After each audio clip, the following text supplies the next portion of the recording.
Hello guys! Sa lahat ng leaders natin sa Mantra Infinity International, sa mga leaders natin na nasa iba't ibang bansa ngayon, guys, right now nandito tayo ngayon sa Benguet, dito po sa Baguio, sa La Trinidad, at dito po sa Strawberry Farm ay namamasyal tayo. Grabe guys, kasama po natin yung team. Sobrang nag-enjoy kami ngayon at talaga namang masasabi mo na meron kang time freedom. Sa lahat ng mga leaders natin na OFW, ikaw naman yung next na makakapag-travel.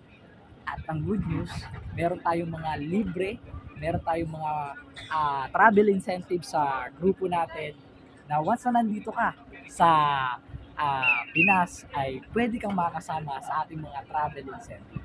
Kaya i-goal mo na makapag for good ka dito sa Pilipinas. Kasi bakit? Kapag nandito ka, makakasama mo yung team at sobrang saya. Okay? So next time, ikaw na yung kasama. Kaya sipagan mo, galingan mo, ibigay mo yung best mo.